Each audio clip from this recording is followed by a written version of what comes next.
G'day guys, welcome to the AFL SuperCoach YouTube channel, and in today's video I'll be going through my first team for the 2026 SuperCoach season, AFL season, as SuperCoach Team Picker has came out for those with SuperCoach Plus.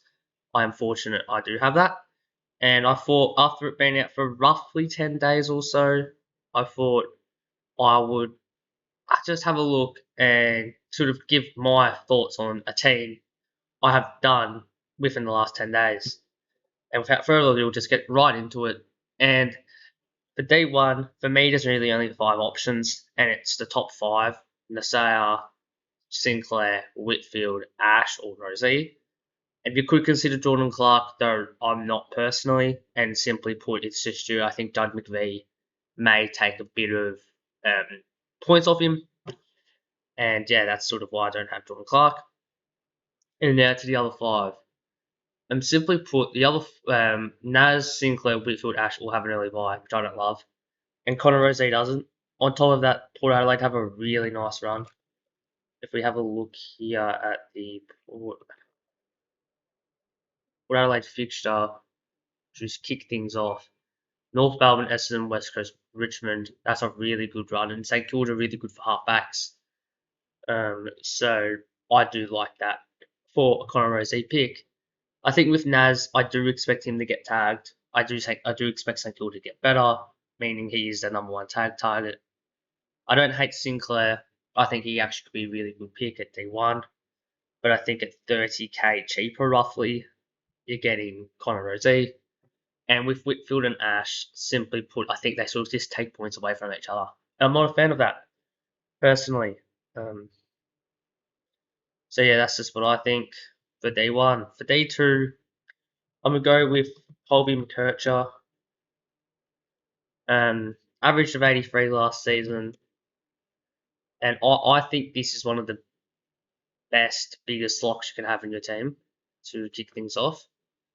And we'll go to DFS here, and I'll just show you real quick what I'm sort of looking at in terms of this. This is going to be very minimal, basic stuff that you can find online, and this is why many people will have him in. But he just absolutely racks pill off halfback, simply put. And I'm a North fan. I expect him to continue to play off halfback this season. I can't see why he doesn't. Obviously, there'll be bumps from like Hardiman, like Caleb Daniel if he still plays, Luke McDonald, etc. But he's our distributor of halfback. But take a look at back in the last season where he just look at you're looking at kicking numbers for last season. You're looking at just before, after the bye.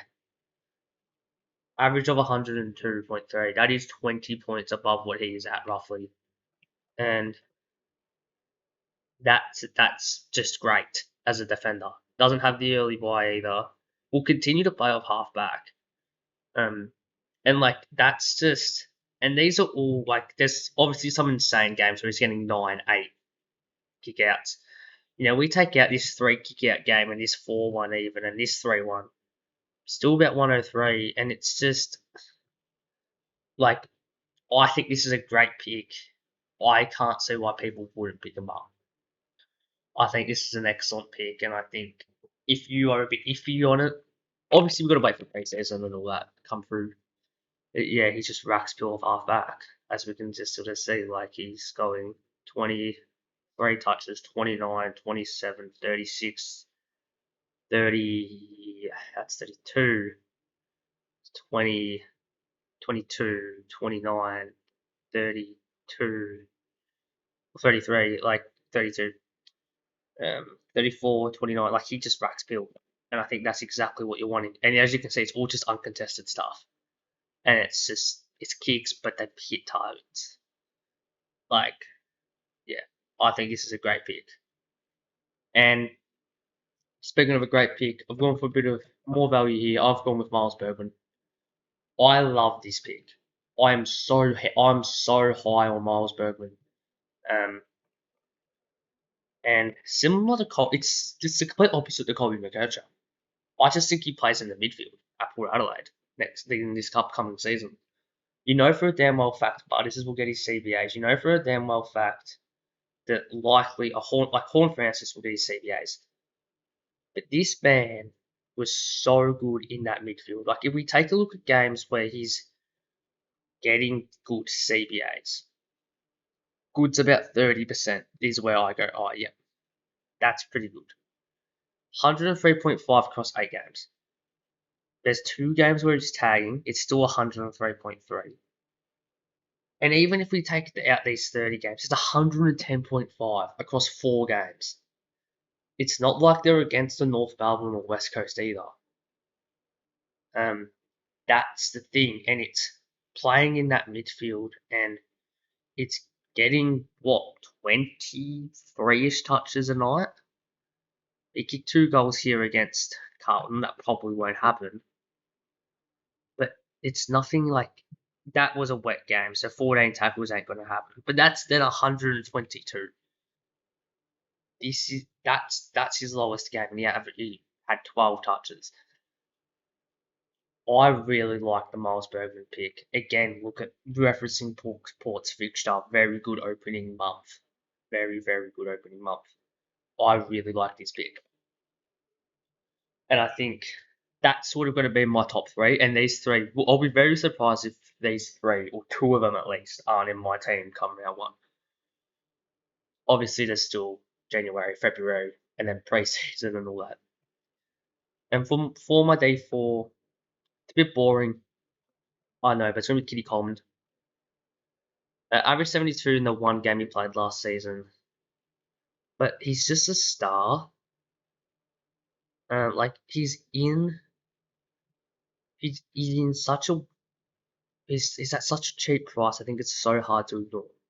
He's at a price where like a lot of sort of like these sort of key lockdown defenders are, like Jake Colajasny, even though he didn't play last season, more of a defensive type. Jordan Butts, like he's so underpriced. Like he's priced at what 43.2. It's crazy, and I think he has 20, 30, 40 points of upside. Obviously, the question will be, does he actually play off halfback? Does he play off a wing, etc.? I think they want to prioritise. I'm not Brisbane, by the way, but I think if I was Brisbane, I'd be prioritising Kitty being that quarterback of halfback and being that distributor.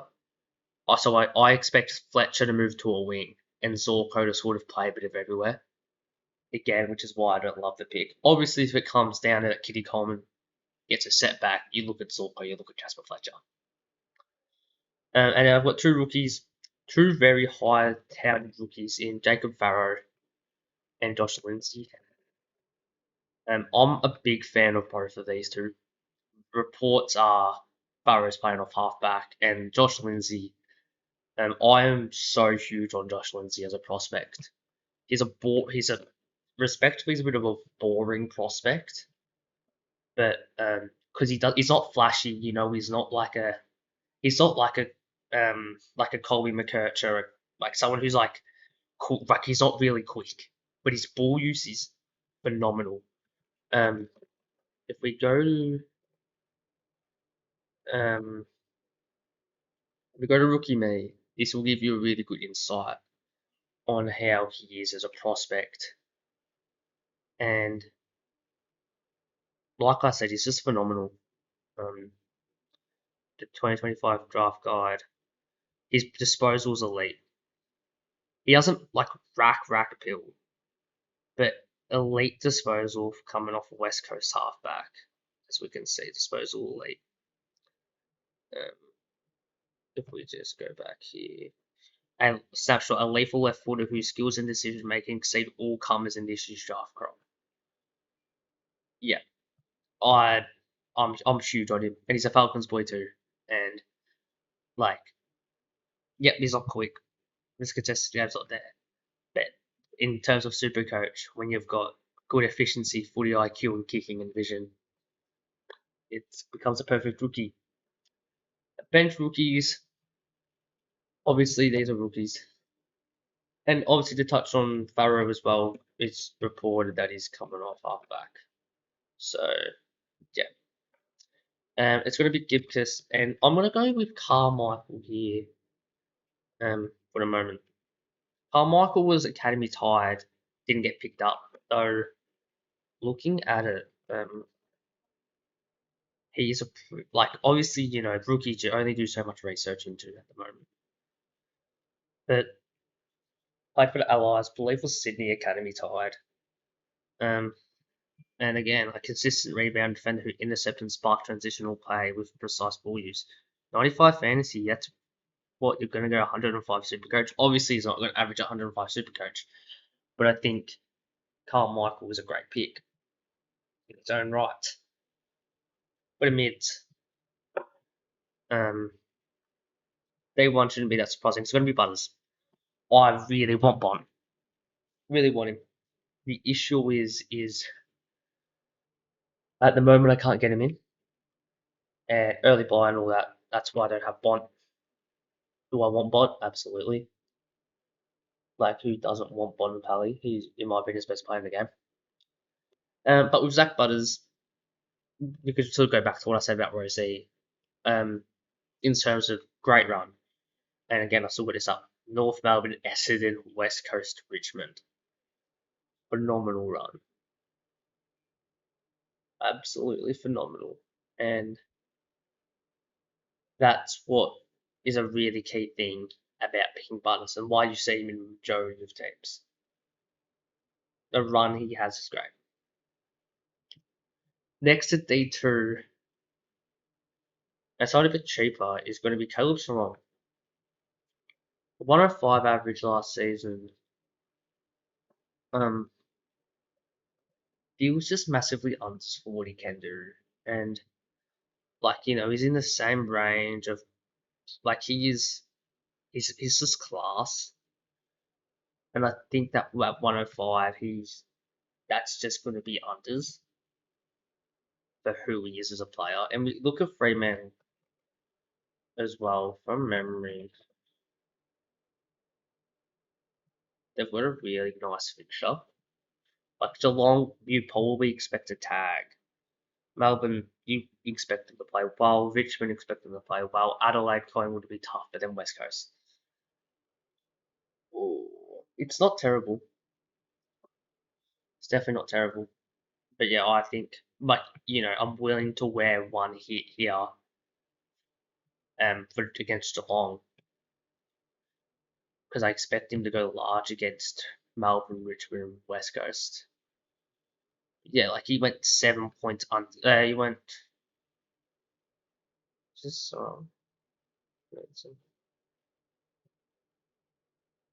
huh. But he's still going like 7 points. He's going unders. But look, like he got tagged here for a 107. Got tagged here for a 105. And here for a 99.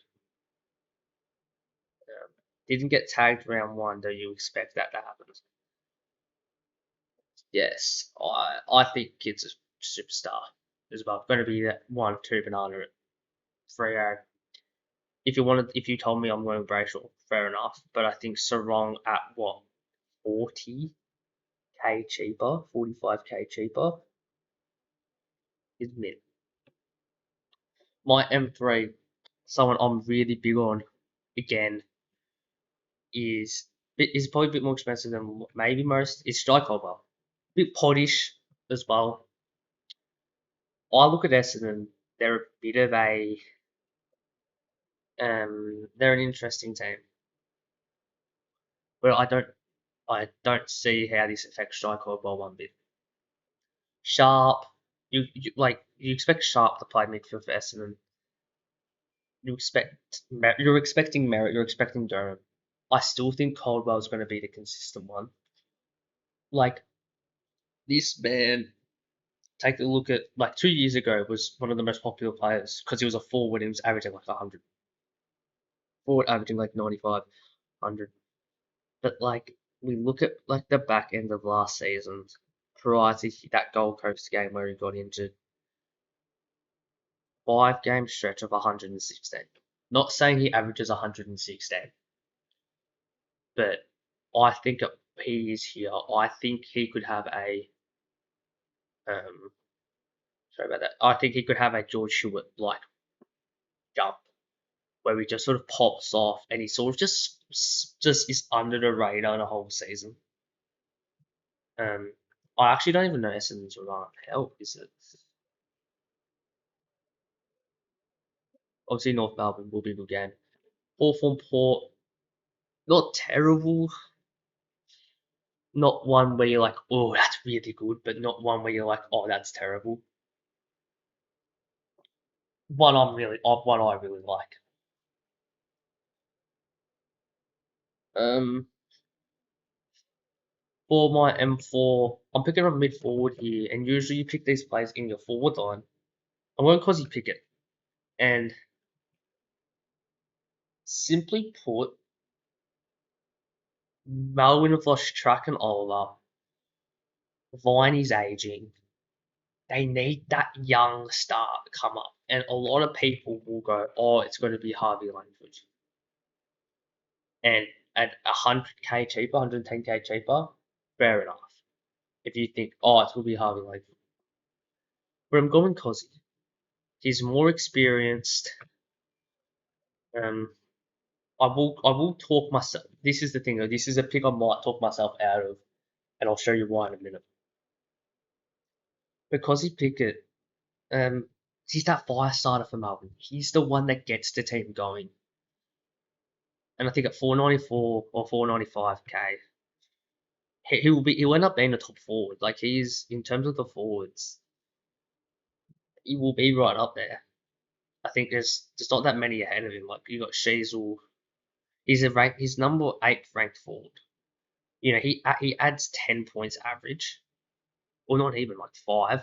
He's all of a sudden like a top 5 forward, and you're getting a top 5 forward for a year. I really like that. With Pickett though, quickly on him. One thing I did pick up on in he does sort of need to kick goals to score well. In 5 games last season, 6 games last season, he he kicked 3 or more goals, 15.3 Supercoach. So he needs to kick goals, and Melbourne's run. That's not his one, Melbourne. St Kilda, Freo, Carlton, Gold Coast, Essendon. It's not the best. But I also do think his CB he will just improve as a player. At M5, probably a popular pick, Hayden Young. I saw people questioning it. I know there's people. I know there's a couple of people going like, "Oh, like is Hayden Young as good as what we think he is?"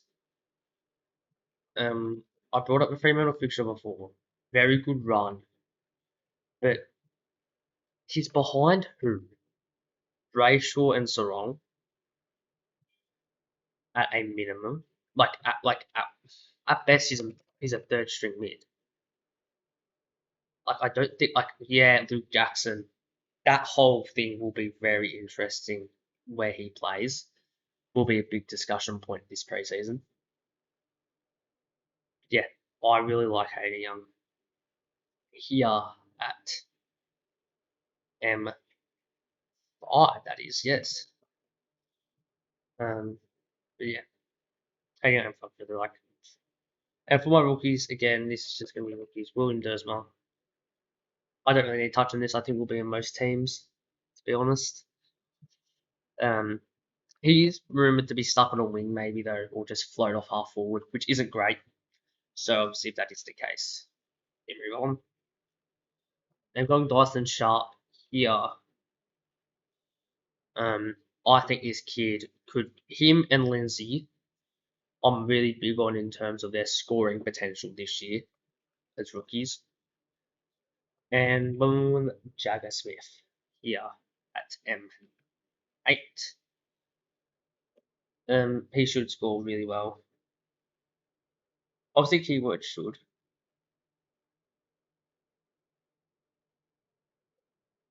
And yeah, Jagger, I think at 19k is going to be great. And then my midfield bench, there's going to be players I'll coming Don't really know where he's going to play this year, but if he plays it through the midfield, should score well. Will Brody, reportedly Carr really likes him, and then McRae for a bit of just a bit of flexibility because that's what I want to get out of my team this year. Is this one? And let McRae. For the Rocks, I'm going set and forget at this stage. Going and Sherry. I don't think I need to touch on these two at all. Simply put, and Kalani White will be my red dot. Simply put, the reason the reason I'm going Gordon and Sherry is because those two are the two best rucks in the league. It's those two, Grundy and the rest. Though I do actually expect Luke Jackson to get to that 120 this year, especially if he gets that full-time midfield role. But yeah, going to you know for a fact they're going to be captaincy options. Like the captaincies in the first sort of like 4 weeks of Butters, Sarong, Gorn, Sherry, and obviously then there's someone else at D1 at F1 I should say. It just rotating through those five, and even Rose right, rotating through these like 5, 6 players for captaincy in the season, mint. And Woodline Harry Shazel, I've seen people question his role and what it will be. I think he'll be our he'll be a top 3 minute North. We'll go through that midfield. May not average 107. You may see a little bit of a slide, but I still think he will be the number one forward this year, unless there's someone who I think can do more than him, which we'll get to. But yeah, not much to really talk about Shizel. M2, F2 will be Christian Petrarca. Sorry about that. Gold Coast have a really nice fixture. Geelong, West Coast, Richmond, Melbourne, Sydney, Essendon. I want a piece of the Gold Coast pie. I don't really want. I think Rao and Anderson, you're buying into them as captaincy options, right? Fair enough. But you also got to seek value, and I don't think even Tuka Miller provides that. However, I think Petrarca does. I do think Track can average like that 105, which is big, and that's a top 5 forward, top 3 forward as well, especially over that first sort of 6 weeks, and then you reset, see where he's at, go from there. At the at F3, the only other player I can see somewhat beating Sheasel or whoever for F1 is Sam Draper, and purely because he the number one ruck role. Now, this is a big talking point of, does he get it? Does he not?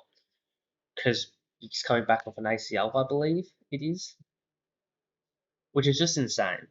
Um, yeah, I really like Draper as a pick. I don't like watching him as a player. It's something else. But yeah, Draper, I think at 396.6k, very good pick.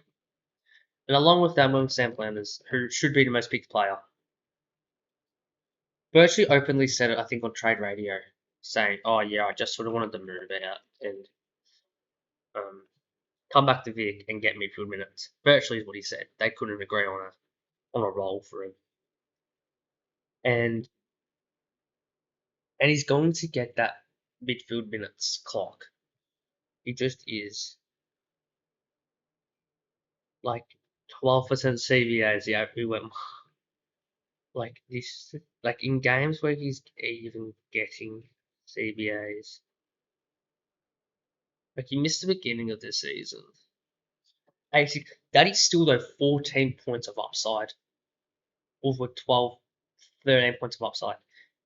That's very minimal CBA. He will get more CBAs and we will see more scores. Like if we just close that. Now I'm not gonna mind you. I'm not saying he averages this, but we are going to see more scores like this than we are these 70s and all that. So yeah, for me, Sam Flanders is a lock. Another one I really like is Mateus Filippo at 168. That just feels severely underpriced for what a man can do. I really like it. Come back from it. He was injured last season, I believe, which is a damn shame. But yeah, I think we will see a big year from Filippo, and I think he's at a price. He's at a price point where he's too good not to pick because we know what this man can do. If we quickly take a look here, Mateus Filippo, I don't know if this will load. Yeah, 168, just so cheap for a man that we know is a star. Like what he went like this year, even when he came in. No, that's last season. Oh, wow, yeah, he actually missed like the whole season this year. Well, we take a look at back in last year where he's getting 99 against Sydney, Adelaide, and Brisbane. Sign me up. I like it.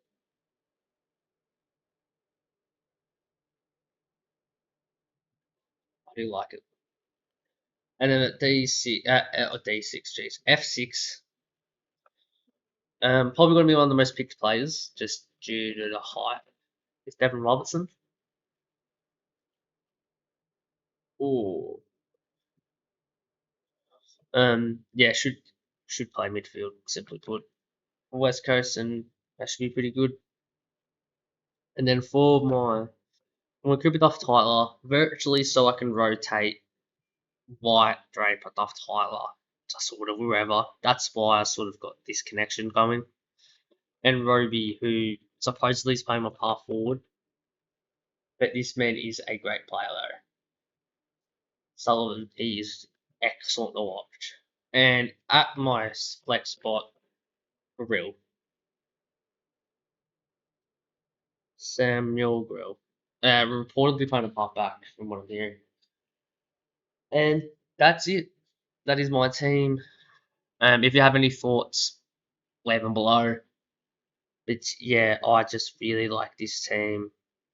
You know, um, we'll go with a Butters C, MVC on song. Why not? Obviously, early days. You know, just this doesn't really matter as such. But yes, I really like this team at the moment. And yeah, thank you guys for watching. If you guys did enjoy, don't forget to like and subscribe. And I'll catch you guys in the next video. So thank you guys for watching again, and I'll see you guys in the next one. See ya.